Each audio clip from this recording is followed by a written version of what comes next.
Yeah, this is just going to be my counter argument against work equals momentum, or that there is sin that there like I don't know, just all these physics terms in general are just synonymous. They're not synonymous when you are getting into certain I'll get into it, but something certainly like work, you could say, uh, would be this Hellenistic or Platonian understanding, this Greek understanding, or like an Aristotle understanding of what the atomic nomial is for the universe, or what's happening in the universe, like their trade. Um, I'm just saying, obviously, it would be more of an energy type of equation. Now, what I would propose is that, so I mean, you could just say work equals energy, but I wouldn't say work is equal to energy in the same way that force is equal to momentum, in that they have different uh, proportionalities. You could say like force is moving in a direction and momentum is moving in a direction. If you say force equals mass times your acceleration is going to be, there's going to be a denominator for your acceleration. You're going to have to be able to deduce something from your acceleration. So your acceleration would essentially be your function. And in energy, we know essentially that your function is your wave, um, or even more so in energy, your function is essentially your gravitational. It could be your gravitational constant. Okay, and that is going to be so. Like in a sense, they're inverse because you have force acting on subatomic particles, and you have energy acting on mass objects in terms of your gravity. And I'm just saying, I'm definitely not saying that force and energy are interchangeable. F and E definitely do not equal each other, because force, again, you could say, well, you can't, because you can't really say that, like in one summation, you can't say that force is acting on the Earth in one direction, force is acting on Earth in another direction, or there's propulsion, there's a propulsion of gravity from one direction on Earth, and there's a propulsion of gravity to the extent on the other end of the Earth that is acting as a drag. Um, I'm saying without understanding just like the subatomic manual of uh, that sort of ellipse, okay, or that sort of event horizon, um, to kind of like put a 3D measure on it. But when you have that's why I'm just saying you have to have um, they're just completely different things. You can't really say um, they're the same thing, because again, force, you're going to have some internal variable on the experiment, whether it's a tangent for a specific orbit, or you can understand that two things that weigh that one thing weighs, a lot more than the other object. They fall at the same speed. You can say that's in relation to Earth. I mean, that's kind of just uh, I mean, these are sort of, that's why I'm saying these are sort of more philosophical understandings of the environment than the actual, than actual math equations. I would say that Leibniz is kind of worshipped, and Leibnizian calculus is kind of worshipped because that does really open the door to even, I mean, if you were really ignorant, you would say, oh, well, I mean, well, not ignorant, but if you were misinformed and you had just come to the subject and you had learned about Newton, Leibniz, and Einstein, well, you would just say, well, Einstein just did a better job at understanding the Leibnizian calculus, and Newton just didn't really want to. And I mean, we just live, we live in a different um, century, and we're just understanding now that Einstein could have just bargained with it, okay? Because Leibniz did kind of open the door to a wave function or this general relativity or gravitational constant where you have it's I mean, okay, they say that Newton has the flat plane and Einstein has a bent plane, but Einstein's really just describing the gravity, or I guess the Einstein equations are just describing the gravity within that frame. Instead, with Newton, you're just talking about from point A to point B, the gravity is taking place because of the force, mass, and acceleration. Whereas with Einstein, you have okay within this spherical understanding, we have um, this wave function, and this wave function is due to the mass of these particles, and these particles are in conjuncture with each other because of their elements, and so they just really go into it with that. But I would say that Leibniz kind of opened the door to uh,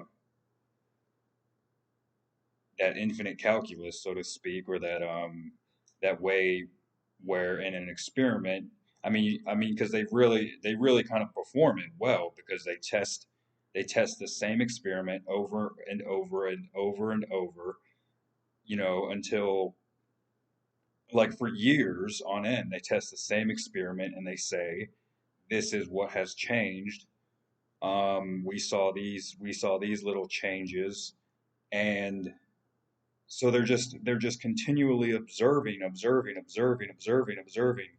the exact same experiment over and over, looking for a difference. Now, what other science would really do that? There's not really any other science that would perform that since they're only dealing with these subatomic particles now. They don't deal with anything else. And they have a bunch of, I'd say they definitely have theories on mass of the moon or mass of this. I mean, they have just all these theories that haven't really been proven, and that there's obviously no substantial evidence because, yeah, um, force cannot equal energy. Force cannot equal work. Force is a real aberration in the universe, whereas something that is energetic or something that is interdimensional, I mean, that has no standing, it has no ground, it can only be tested at a subatomic level, and they are really claiming that they test these subatomic particles. So I'm just saying force could never equal energy. I would say that force is the better way to go. It's the way that America has gone.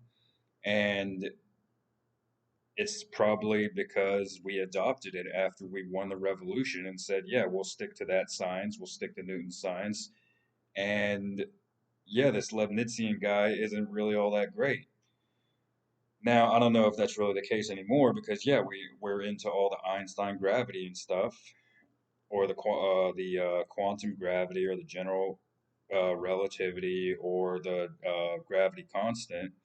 But I mean, there's a big case for this whole idea of God, especially if people would consider, or people understand, or people can disprove that Einstein really was, when he was in his younger days, when he was like in his 20s and 30s, he really was warning people that quantum mechanics was going to get out of control, and it really has gotten insanely out of control because of that infinite math. Now, just because he clarified, I mean, I would say it does make him a pretty decent person because he did understand that gravity could not be quantized. He did understand that gravity was a big problem in this whole force and energy thing, and he was able to kind of to bring that to light, which I would say was a positive thing for physics. But the fact that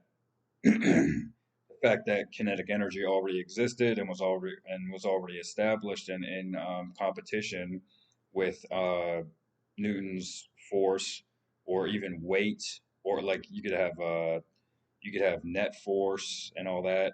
Net force over mass equals acceleration, because you're uh, understanding the distribution of the actual force, and then you divide that by the mass, and you understand your acceleration that way, how your energy is moving through space to that extent. And then you also have weight.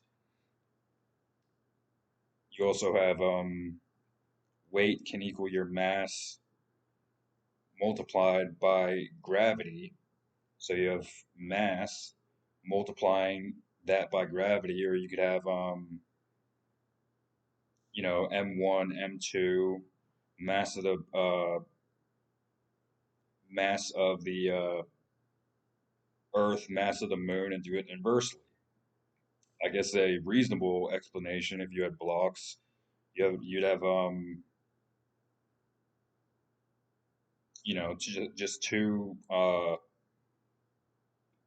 well, yeah, I guess you could have magnets or something. But I mean, it's no different. But that, I mean, the weight equals mass times gravity is just more of a really just a general relative understanding of it, like a universal understanding of it. Whereas more earthly understandings of force, yeah, they're going to have to probably be met with mass multiplied by acceleration if you're measuring the bits and the particles, and or just the identities of themselves. Or then if you have momentum, you can understand that mass multiplied by acceleration is quite close to momentum, and momentum is quite close to force. But in terms of energy, I mean, uh, I guess I just don't agree.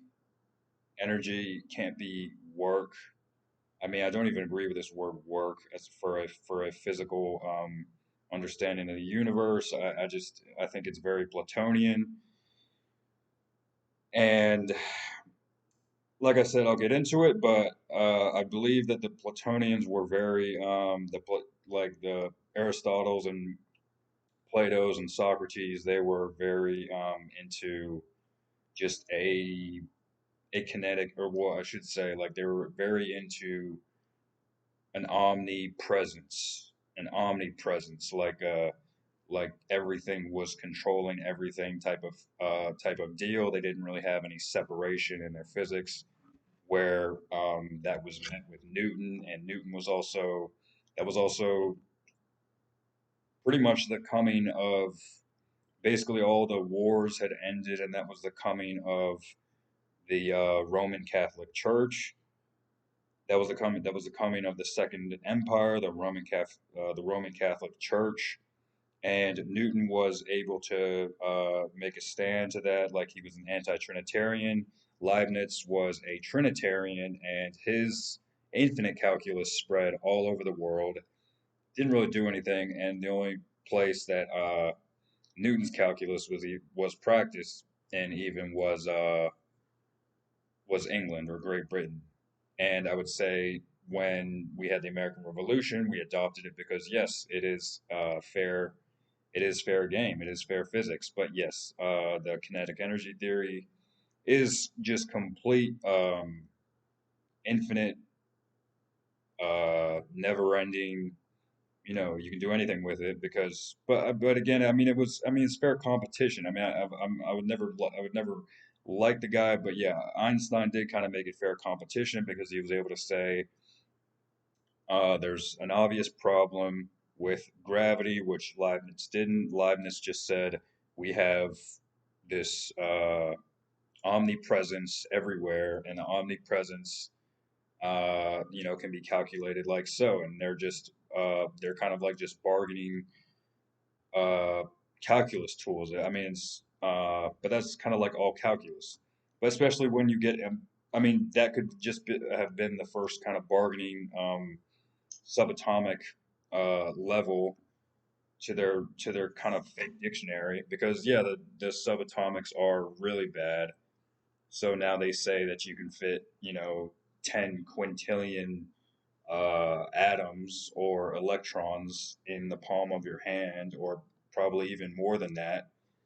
And so that just means that there's never-ending crossover, there's never-ending interactions, there's never-ending all that, just et cetera, like this. So that their interactions, all that stuff never ends.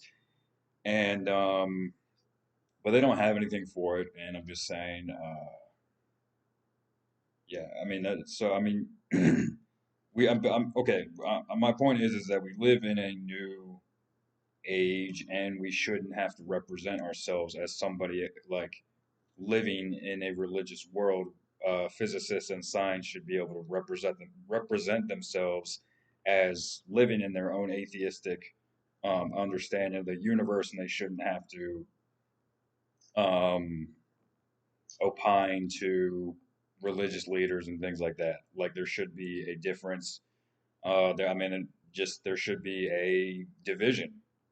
So there's just obviously so much optimism because they do have, now they're calling it like a religious will or like a human right to be able to travel the universe and everything like that, which is what they're doing. Um, so to that extent, I mean, they're not being real scientists. I mean, because come on, like they're not being scientists if they're saying they don't care about the economy, they don't care about resources. They're just not being real scientists. I mean, they can't be like all inclusive scientists. They're just showing off their physics, or they're showing off their engineering. So I mean, that's a big problem. But yeah, the theoretical understanding of particles and atoms, I would say, has been sort of overtaken by the Einstein physics.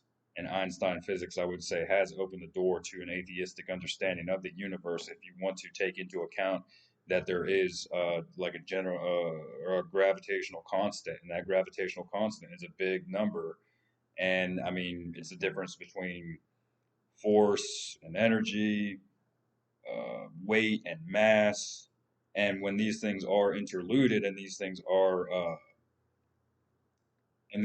combined in different to different extents, like scientifically, experimentally, philosophically. I mean, you can kind of understand that there is this big problem where you're going to run into the periodic timetable and subatomics and all that stuff. So I'm just saying, uh, nothing figures it out. I mean, Einstein isn't Einstein's isn't the answer.